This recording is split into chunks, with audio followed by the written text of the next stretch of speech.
yìí gbogbo ẹ̀yin olólùfẹ́ ìkànnì Jígí Alára, ìkànnì kẹrìnlélógún tó fi ìkàlẹ̀ sí ìlú Ìbàdàn, ìpínlẹ̀ Ọ̀yọ́. Ilé tí a ti ń sọ̀rọ̀ bí àkọlé ìtàn tó jẹ́ wípé pẹ̀lú ìmísí Odùduwà ní gbogbo ọ̀rọ̀ tó ń jáde láti ẹnu wa. Ẹ̀yin olùgbọ́ wa, a dúpẹ́ fún bí ẹ ṣe ń bá wa lọ ní gbogbo ìgbà. Ojú tẹ́ fi ń wò wá kò ní fọ́, bẹ́ẹ̀ sì ni etí tẹ́ fi ń gbọ́ wa kò ní di tẹ́ náwó sí láéláé. Abdulkareem Nimas ni oníròyìn yín. Ìkúnlẹ̀ abiyamọ ọ̀dájú obìnrin yìí sì pa ọmọ ìyàwó rẹ̀ ní Benue. Ọlọ́run má jà ṣàgbákò ni o. Obìnrin yìí tí orúkọ rẹ̀ ń jẹ́ Eldunansin ṣekú pa ọmọ ìyàwó rẹ̀ ní agbègbè Ayur ní ìjọba ìbílẹ̀ Gwa ní ìpínlẹ̀ Benue.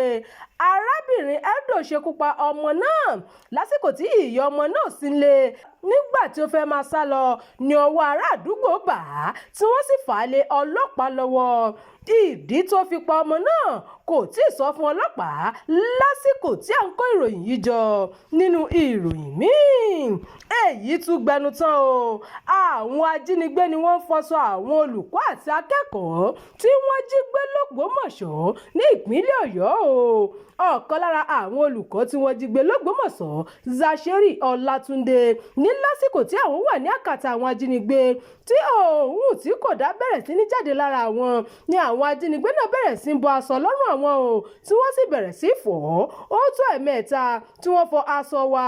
Olùkọ́ Zasheri Ọlátúndé ló sọ bẹ́ẹ̀.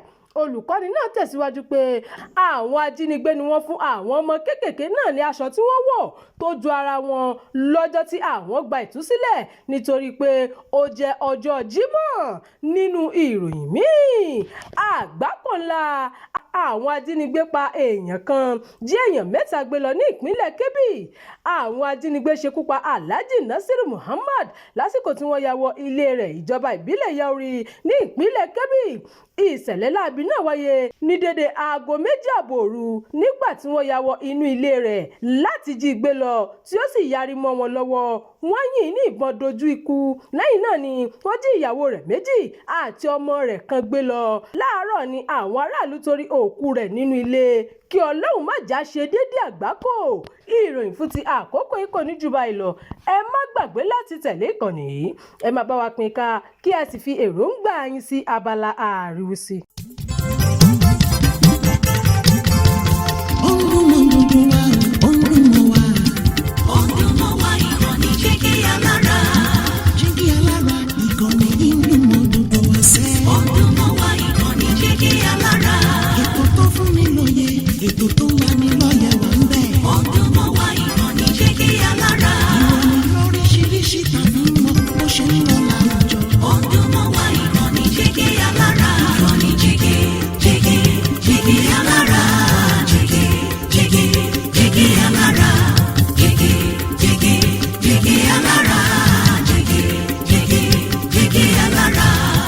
Ìkànnì Jígí Alára 24, bàbá gbogbo.